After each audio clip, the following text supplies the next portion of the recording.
Welcome to the MethodMIC video series. This series is organized by the IMISCOE Standing Committee Methodological Approaches and Tools in Migration Research. My name is Stefan Kötschke. And today we want to talk about the digitization of migration research methods. To this end, we have with us Marzia Rango. Let me shortly introduce her. Marzia is a Research and Data Officer at the Global Migration Data Analysis Center of the International Organization for Migration in Berlin.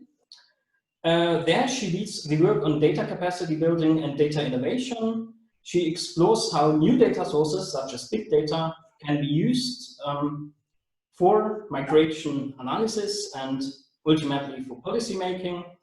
She has been supporting initiatives to strengthen migration data collection and analysis in low and middle income countries, particularly across Africa. So welcome, Marzia. Thank you for taking the time to talk to me today. Thank you very much for your invitation. I'm delighted to be talking to you. Yeah, you're welcome. So let's get right to it. We know that new digital methods and new data sources are increasingly used, and we as a standing committee would be interested in the questions where you see key opportunities and limitations of the expansion of digital research in migration studies. Thank you, Stefan. Well, yes, first of all, I would say that this expansion of digital methods in migration research in recent years has been really remarkable. Not only in terms of the volume of studies and the speed, but also in terms of the substance. And I mean by this, the relevance of the evidence produced to real world issues and the increasing focus also on the ability to use this evidence for migration related programs and policies across different geographical contexts and not only humanitarian emergencies, but beyond that. I have to start with this because I must say that it was only in 2014 that we started paying attention to this issue and to big data approaches to migration research at IOM. And it always impresses me to think that at the time it was a relatively niche topic. Nobody was really paying attention to it as much, particularly in international policy circles. There was quite some skepticism, and this seemed to prevail over the excitement about innovation and what it could bring in terms of evidence on migration. So this literature, the growing literature, I think, has fed also the progress in the discussion in policy circles and the other way around. And I think the two have been incentivizing and influencing each other. So the growing recognition of the opportunities presented by new data sources and methodologies among policymakers and practitioners created incentives for migration researchers to focus more on these issues. And conversely, research has also helped make these applications more visible and more applicable. So in short, I mean, and working at GMDAC at the Global Migration Data Analysis Center of IOM, I think I've had sort of access and I've been able to accompany these developments on both sides. I'm quite a hybrid, so I'm not a researcher, but I work in policy circles as well.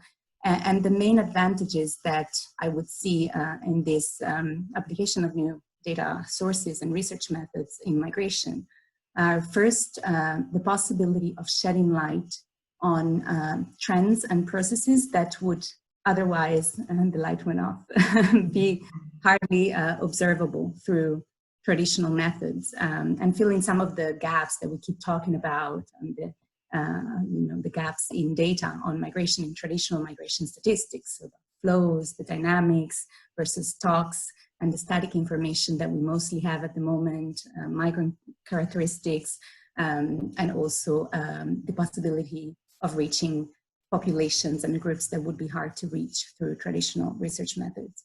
And the second key advantage that I see is the relatively low cost depending obviously on the circumstances, but of some of these methodologies and the possibility of exploiting data that are already being collected. They're just often not accessible. They're collected largely by private actors but they're not used for knowledge that can serve also public policy purposes. And I see this as a main advantage because this can be particularly important in countries and contexts where resources for traditional data collection can be very limited. And so making the most of data that are already there and that are being collected can really make the difference, and can also actually contribute to bridging this divide between data rich and data poor countries in a way. So clearly, as in other areas, the rapid progress of this kind is also accompanied by risks and challenges, and I think these are particularly relevant and present in migration because of the political sensitivities, obviously, of the topic, but because migration is also a very complex topic in general to research, and it's characterized by huge data gaps already, and therefore the inaccuracies in the data used could also contribute to feeding rather than countering misperceptions on migration. So obviously on the downside, ethics and privacy issues, how to ensure that ethical standards used in traditional methods can be implemented, particularly when talking about research with migrants in vulnerable situations and groups, population groups in vulnerable situations more generally.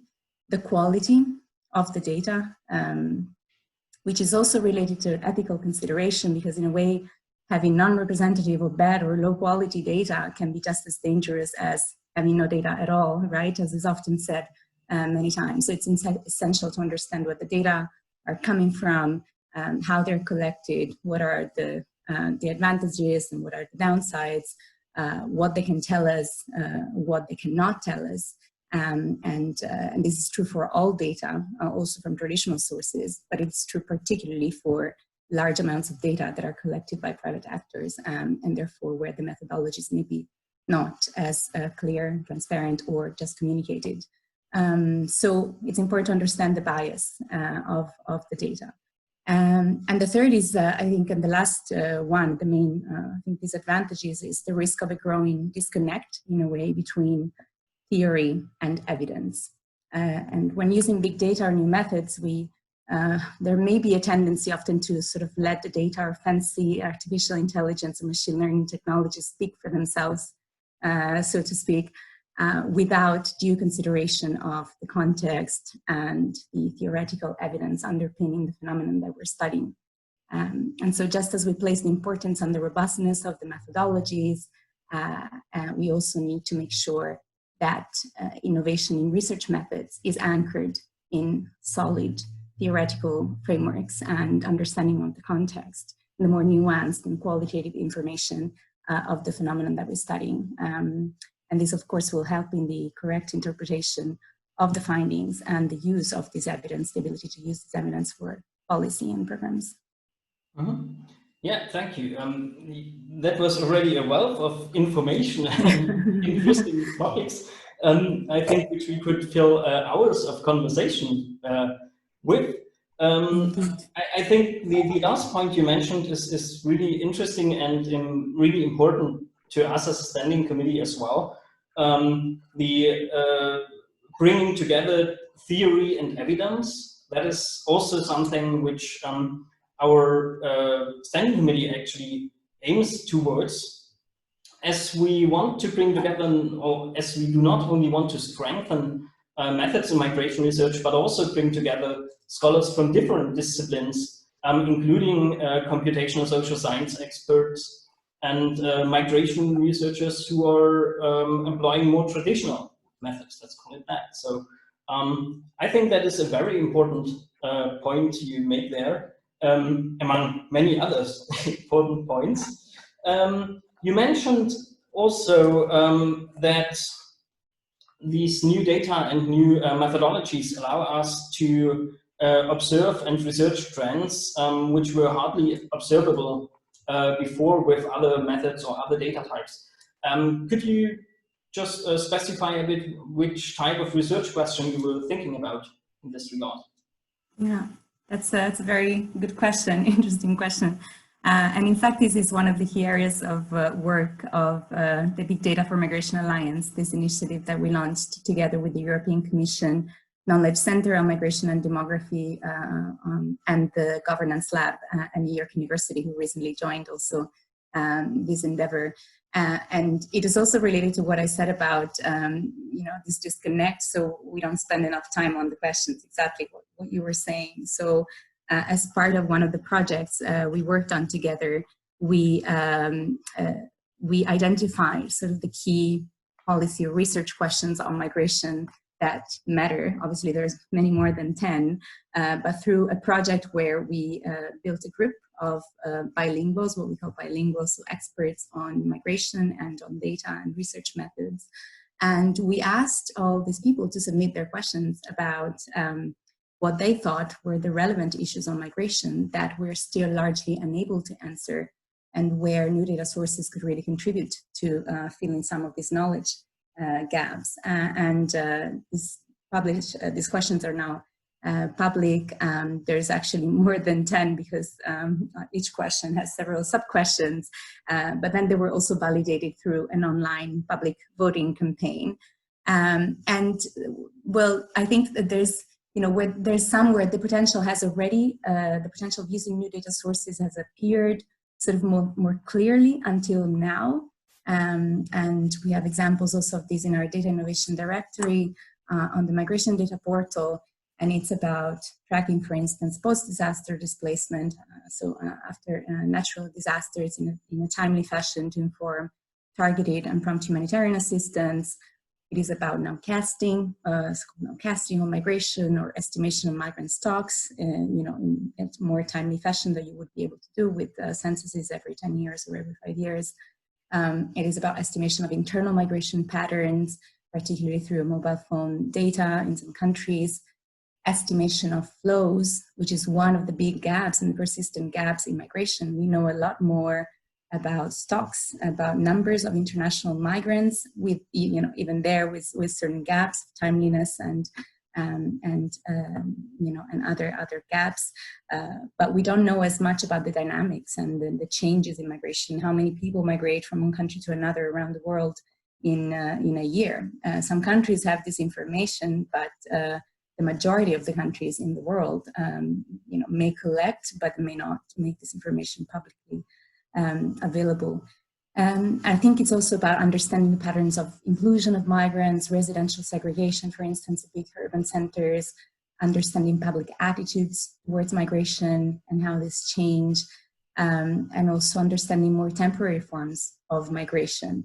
Not the long-term migration according to the UN definition, changing country of residence for at least a year, moving to another country for at least a year.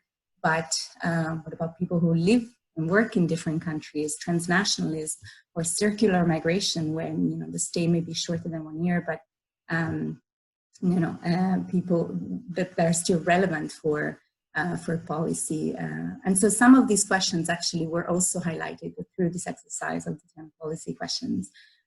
And I think in the future, where I see the greatest potential for new data sources is one, the impact, for instance, of climate change, slow onset, particularly slow onset environmental degradation disasters on internal and international mobility.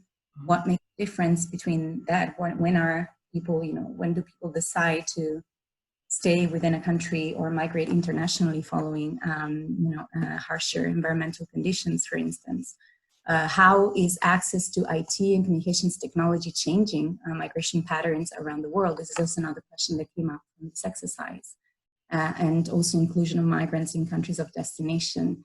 How will migration and mobility evolve in the future? Maybe next year, 5 years from now, and 10 years from now, anticipating sort of these kinds of trends.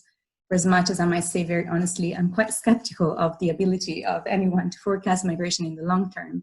But I think understanding at least the factors that may influence migration patterns in the short to medium term is something where I see great potential of big data sources, understanding what shapes public attitudes as well. Another question which is very important for countries in the global south or low and middle income countries is understanding more about diasporas. So the size of their diasporas, their population abroad, their characteristics and ability to contribute to development back home. And also general detailed information about migrant characteristics in destination countries. This kind of information is not routinely collected, it's hard to collect in destination countries, and which could help in this matching between skills and offer skills and demand in countries of destination as well, and how to improve this for expansion of legal migration channels in the world. Yeah. Again, I think that there are a lot of very important points you mentioned there, and I absolutely agree, for example, that it is important to take into account also internal mobility and mobility in general. I mean, if we talk about migration and the research of migration with traditional data or traditional methods, by necessity, usually that means that we look at phenomena which take a longer time, because also we need longer time to plan our research projects. So I think this is a very good point, that these data might allow us to look at the short-term dynamics in a certain way. However, while there are a lot of advantages, there are of course also disadvantages, and one of the more prominent points that is often voiced, points of concern regarding big data, is specific to the lack of representativeness of this data. So, and you already mentioned that. So, what would your argument would be for as a researcher, a scholar, or a policy organization that is concerned about the lack of representativeness of this kind of data? Well, I said it already and I'll say it again. First of all, it is true and we cannot deny that. And I think denying these issues that does not serve anyone. It does not serve researchers. It does not serve the people who are going to use this evidence for policy and programs. So I think we need to be very clear about this issue and we need to address it up front. As I said before, I think we need to understand the sources of bias, which are not unique to big data. They're specific to big data in terms of representativity, self-selection bias, etc. But all data from traditional sources as well can have their sources of bias and limitation. And so we have to understand where these are coming from, and understanding the bias, particularly with big data sources, as many researchers in this area say, could help us address the bias and could help us improve our models and could help use these data sources more systematically in the future. When we talk about data from social media, such as Facebook or other social media platforms, we need to take into account that there are differentials in access to social media platforms, in usage of social media, by age, by gender, by whether people live in urban and rural areas, other socioeconomic factors in different countries and different areas.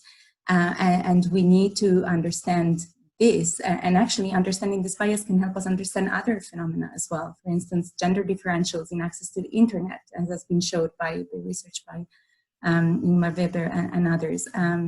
So I think we cannot build any credibility in using these data sources if we don't fully document and uncover this bias. And my hope is that greater collaboration with the private sector and really unlocking the incentives, the right incentives for these collaborations to flourish with the private sector will allow us to move in this direction where we can have more clarity and transparency about the sources of the data, understanding sources of bias, and then addressing them.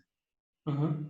But a quick follow-up question. I mean, I really like the idea of cooperation with the private sector, but this actually brings us to another characteristic of this type of data. Very often it is owned by private companies, or even if it is already in the internet and you could theoretically scrap it, there are limitations put to that, and this applies to social networking sites just as much as to Fitbits or whatever music services.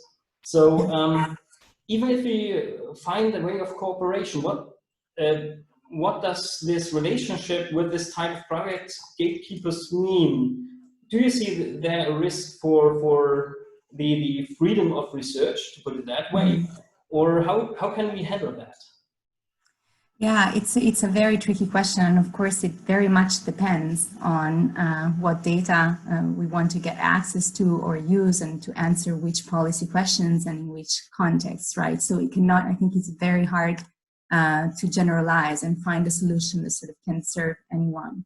But I think, and this is actually another thing that we will try to do with the Big Data for Migration Alliance, is establish sort of the private sector dialogue, a more systematic conversation with private sector, with companies that we believe hold data that can be useful to analyze migration-related phenomena, and understanding what are the obstacles that are preventing, for instance, more systematic collaborations, data sharing, or sharing of insights obtained from the data, and what are the incentives also from the private sector. Sometimes that can be really obstacles, serious obstacles also for the private data, or not sort of a clear idea of why would private companies share this data for public purposes, when this could perhaps bring reputational risks or damage sort of the image of the company. So we need to understand these obstacles, I think, and these incentives clearly, and come up with some sort of guiding principles that can also address the ethical implications, the privacy implications, but guiding principles and framework for collaboration with the private sector. Obviously, the continuity and the access to the data are issues.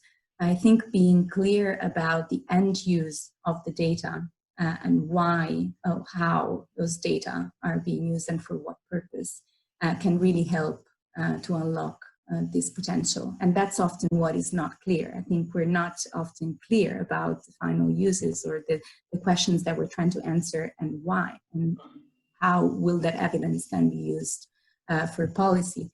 I think when it comes to also independence of the research and the risk of independence to research more generally, we also have to make sure that we're not, as researchers, we're not solely relying on data from the private sector. And that's why it's good to experiment, it's good to unlock this value. These data are already there, they're massive benefits, and also the cost of not using the data, misuse against misused, as often it was said.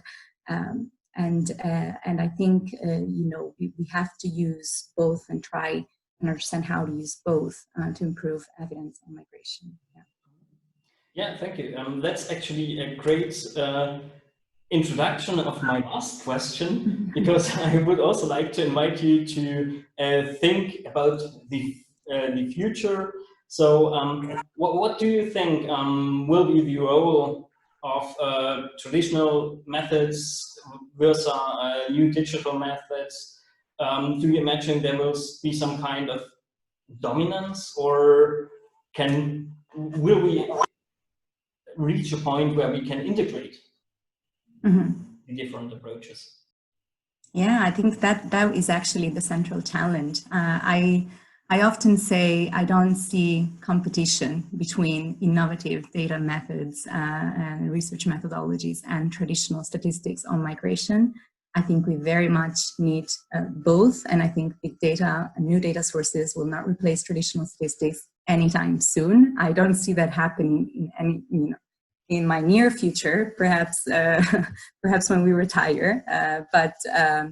But no, we need both. Right now, we need both, and the two are not in competition. We need traditional data sources to validate also the results that we're getting from new data sources, to calibrate models that we're building, where we haven't reached a point when we can rely on new data sources for the evidence that we need to inform migration policies and programs.